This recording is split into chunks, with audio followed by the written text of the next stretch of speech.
उनके ऊपर में इस तरह का लांछना लगाना, जो कि ये बीजेपी से मिले हुए हैं, बीजेपी के प्रवक्ता की तरह बात कर रहे हैं।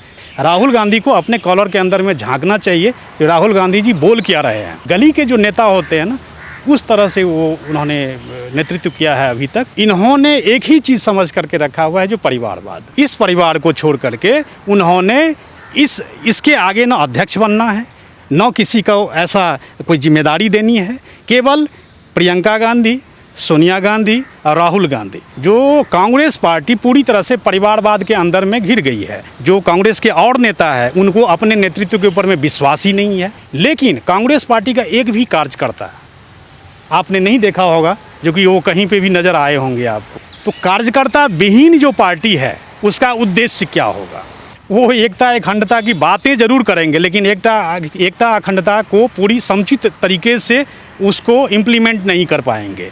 ओवैसी जी ने जो कहा वो बिल्कुल सही है, लेकिन ओवैसी जी खुद बिन पैंदी के लोटा है। बोलते क्या हैं, करते क्या हैं, बेस क्या होता है उनका, क्या है, बस बोलते हैं वो। जो कांग्रेस पार्टी के जो नेता भी हैं, अगर इस पार्टी में परिवर्तन लाना चाहते हैं तो इस परिवारवाद से ऊपर उठना पड़ेगा। सचिन पायलट जी के साथ क्या हुआ आपने तो बिल्कुल देखा ही है इस चीज़ को। बूथ लेवल का कार्यकर्ता वो अगर सोचे जो कि राष्ट्रीय अध्यक्ष बन जाऊंगा, ये बिल्कुल नहीं हो सकता। कांग्रेस पार्टी में ये मैं आपको लिखित दे करके दे रहा हूँ, आपको बिल्कुल नहीं बन सकता। कांग्रेस पार्टी के वरिष्ठ नेता अब खुद ही की पार्टी में नेतृत्व सुधार के लिए जो है मांग कर रहे हैं, और वहीं सोनिया गांधी को 23 वरिष्ठ नेताओं ने पत्र भेजा है, जिसमें राहुल गांधी का बयान आया था कि जो है बीजेपी के साथ मिली भगत है। इन लोगों की बातचीत करने के लिए हमारे साथ मौजूद है बीजेपी प्रवक्ता RK मिश्रा जी। सर, क्या कहेंगे, किस तरह से देख रहे हैं, क्या नजरिया है?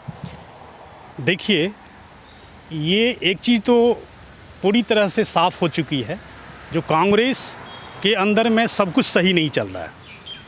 जो 23 वरिष्ठ नेता जो इन्होंने राहुल गांधी को चिट्ठी लिखी थी, और राहुल गांधी जी का रिएक्शन क्या था, तो वो बीजेपी से मिले हुए हैं वो 23 नेता जिन्होंने चिट्ठी लिखी हुई थी।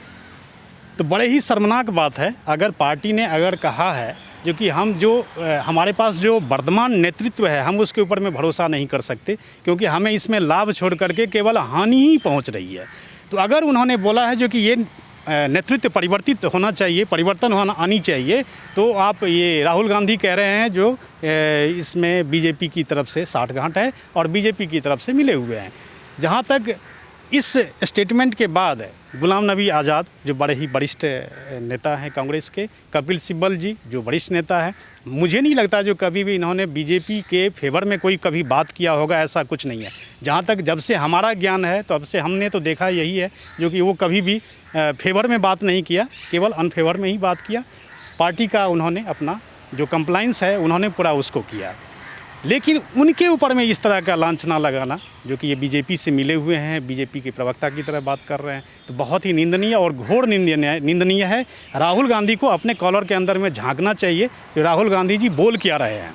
उन्होंने अभी तक जिस तरह से राजनीति करी है, इस परिप्रेक्ष्य में अगर मैं बताऊं तो निश्चित तौर पर एक जो गली के जो नेता होते हैं ना, उस तरह से वो उन्होंने नेतृत्व किया है अभी तक।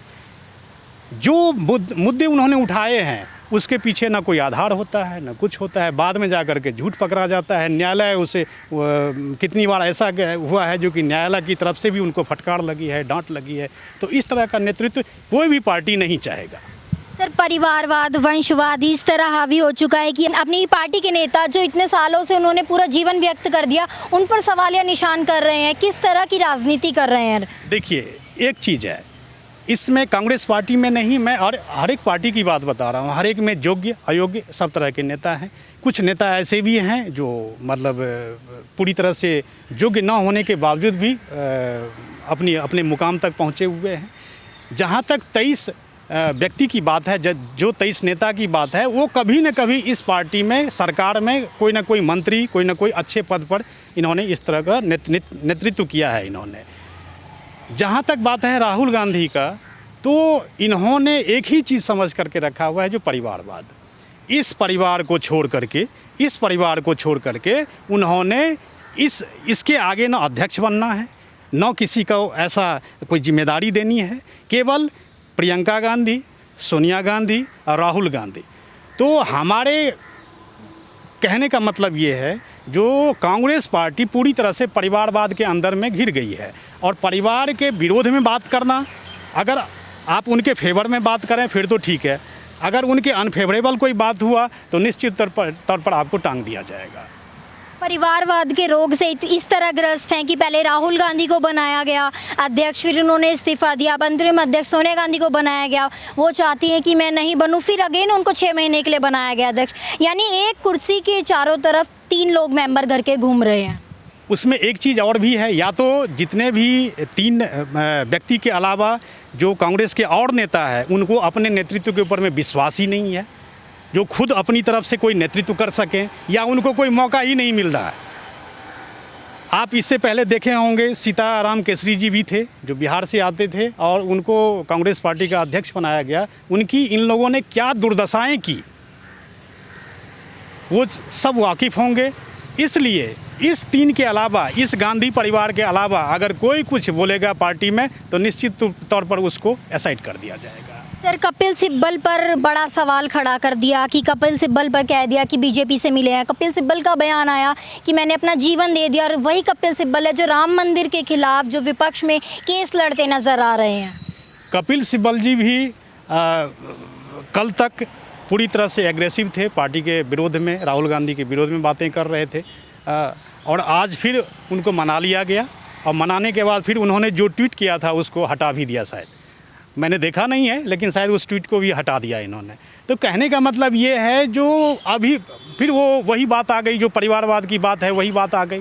अगर आपको किसी भी पार्टी में जो 0 तक चला गया है, आप एक ही चीज़ देखिए, जो कोरोना काल में भाजपा के जो कार्यकर्ता थे वो पूरी तरह से सड़क पर गली गली में जा कर के उन्होंने जो कोरोना काल के जो प्रवासी मजदूर थे, जो भूखे थे, जो बहुत ही मुश्किल में थे, उनके लिए उन्होंने बढ़ चढ़ कर के काम किया। इवन कि हमने देखा है जो कि अपने घर का भी राशन उन्होंने उस प्रवासी मजदूरों को दिया है, और पूरी तरह से वो उसके लिए खड़े थे। लेकिन कांग्रेस पार्टी का एक भी कार्यकर्ता आपने नहीं देखा होगा जो कि वो कहीं पे भी नज़र आए होंगे आपको, कोरोना काल में खास करके। तो कार्यकर्ता विहीन जो पार्टी है उसका उद्देश्य क्या होगा? परिवारवाद के अंदर में पूरी तरह से जो घिरने वाला ये पार्टी है, तो उसका उद्देश्य क्या होगा, उसका विज़न क्या होगा, वो किसके ऊपर में फोकस करेंगे? कुछ नहीं, बिना उद्देश्य के ये पार्टी है, पूरी तरह से विफल पार्टी है। और इस पार्टी को अगर निकालना है तो इस परिवारवाद की व्यथा से निकलनी पड़ेगी, तभी जाकर के इस पार्टी का कोई ना कोई कल्याण होगा। पार्टी जो देश में एकता अखंडता के वादे करती थी, और आज उसी के खेमे के लोग जो हैं विपरीत दिशाओं में खड़े हैं, क्या नज़रिया हो सकता है कि वो देश को भी एकता अखंडता के नज़रिए से देख पाएंगे? वो एकता अखंडता की बातें ज़रूर करेंगे, लेकिन एकता अखंडता को पूरी समुचित तरीके से उसको इम्प्लीमेंट नहीं कर पाएंगे। निश्चित तौर पर जो आप अभी देखें, जो विपक्ष बिल्कुल नदारद है, वो अपनी करनी की वजह से, वो अपने क्रियाकलाप की वजह से, अपनी जो नीति थी उसको क्रियान्वयन की वजह से। तो जब तक परिवारवाद से ये लोग नहीं निकलेंगे तब तक ये पार्टी फिर से रिट्रीव नहीं हो पाएगी। अब ओवैसी का भी बयान आ गया। ओवैसी भी कहते हैं कि जो कांग्रेस के लोग हैं वो बीजेपी से मिले, यानी कि सीधा सीधा निशाना वो भी कांग्रेस पर साध रहे हैं। ओवैसी जी ने जो कहा वो बिल्कुल सही है, लेकिन ओवैसी जी खुद बिन पैंदी के लोटा है। बिन पैंदी के लोटा, आपने एक कहावत सुनी होगी, तो बिन पैंदी के लोटा है। वो बोलते क्या हैं, करते क्या हैं, बेस क्या होता है उनका, क्या है, बस बोलते हैं वो, क्योंकि अपनी छवि वो बिल्कुल बरकरार रखना चाहते हैं। बस यही है, इसके अलावा कुछ नहीं है। क्या लगता है सर, जो इनका अध्यक्षता का विवाद चल रहा है, क्या ये अपने परिवार के अलावा किसी और को ये कुर्सी सौंपना चाहेंगे? क्या इनको अस्तित्व खोने का डर है, या अपनी जो पावर है वो खोने का डर है? निश्चित है, अपनी पावर खोने का डर है। अगर अपने हाथ से अगर किसी तरह का, कहते हैं ना, रस्सी छूट जाएगा तो इनको फिर संभालना मुश्किल हो जाएगा। तो पूरी तरह से जो कांग्रेस पार्टी के जो नेता भी हैं, अगर इस पार्टी में परिवर्तन लाना चाहते हैं तो इस परिवारवाद से ऊपर उठना पड़ेगा।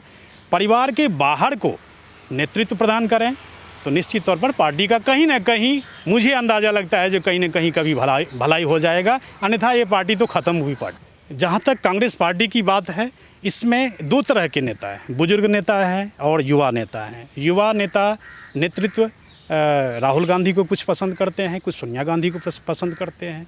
तो सोनिया खेमा अलग है, राहुल खेमा अलग है, प्रियंका का खेमा अलग है। तो जो पार्टी 3 भागों में बटी हुई है, वो उस पार्टी के भला कैसे हो सकता है? एक चीज़ बताएं, कार्यकर्ता विहीन पार्टी है, कार्यकर्ता है ही नहीं इनके पास। उस कार्यकर्ता को फिर से कैसे वो विश्वास दिलाएं? पहली बात, आज आप भाजपा की तरफ अगर नज़र डालें तो एक अमित शाह बूथ लेवल से ऊपर तक पहुँचे हैं, राष्ट्रीय अध्यक्ष तक पहुँचे हैं, गृह मंत्री हैं अभी वर्तमान में। जेपी नड्डा साहब बूथ अध्यक्ष से लेकर के राष्ट्रीय अध्यक्ष तक पहुँचे हैं। तो जिस पार्टी में इस तरह का विज़न हो, जो अपने कार्यकर्ता के ऊपर में ही फोकस है, भाजपा एक कार्यकर्ता की पार्टी है, न कि कोई परिवारवाद की पार्टी है। इसमें हम भी राष्ट्रीय अध्यक्ष बन सकते हैं, हम भी गृह मंत्री बन सकते हैं, हम भी प्रधानमंत्री बन सकते हैं। तो निश्चित तौर पर इस पार्टी का विज़न है, लेकिन कांग्रेस पार्टी का बिल्कुल भी विज़न नहीं है। अगर बूथ लेवल का अगर कोई कार्यकर्ता है तो वो अगर सोचेगा जो मैं राष्ट्रीय अध्यक्ष बन जाऊं, वो नहीं हो सकता है। गृह मंत्री बन जाऊं, नहीं हो सकता है। प्रधानमंत्री बन जाऊं, नहीं हो सकता है। तो इस वजह से मैं आपको कहता हूं, कांग्रेस कार्यकर्ता की पार्टी नहीं है, कांग्रेस परिवारवाद की पार्टी है। राहुल गांधी का कोई विज़न नहीं है, ये मैं फिर आपको कह रहा हूँ, दोहरा रहा हूँ इस चीज़ को। कोई विज़न नहीं है, बिना आधार के बात करना, बिना ऐसे तथ्य को लिए हुए बात करना, जो बाद में वो फिर झूठ साबित होता है और जनता के सामने फिर वो एक्सपोज हो जाते हैं। सर, आपको नहीं लगता इस परिवारवाद का खामियाजा जो है नई सोच, नए युवा और नए नेताओं को उठाना पड़ता है, जिस तरह राजस्थान में अभी हाल ही में देखा गया? आपने देखा है, मध्य प्रदेश में देखिए, माधवराव सिंधिया जी के जो लड़के हैं ज्योतिरादित्य जी के साथ, उनके साथ क्या हुआ, सचिन पायलट जी के साथ क्या हुआ, आपने तो बिल्कुल देखा ही है इस चीज़ को। कहते हैं हाथ कंगन को आरसी किया और पढ़े लिखों को फारसी किया। ये तो राजस्थान की बात अभी अभी हाल फिलहाल में हुई है। तो इस तरह की घटनाएं आपको निश्चित तौर पर मिलती ही रहेगी। अगर इसमें सैद्धांतिक रूप से अगर कोई बदलाव नहीं आया तो निश्चित है इसके ऊपर में खामियाजा पार्टी को निश्चित तौर पर भुगतना पड़ेगा।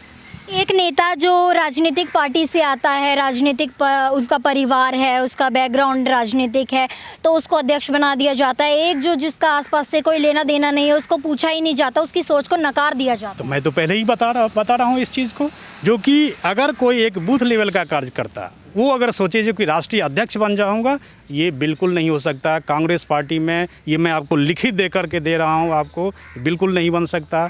वो अगर सोचेगा जो मैं गृह मंत्री बन जाऊंगा, बिल्कुल नहीं हो सकता, क्योंकि आपको कांग्रेस पार्टी के लिए बैकग्राउंड चाहिए।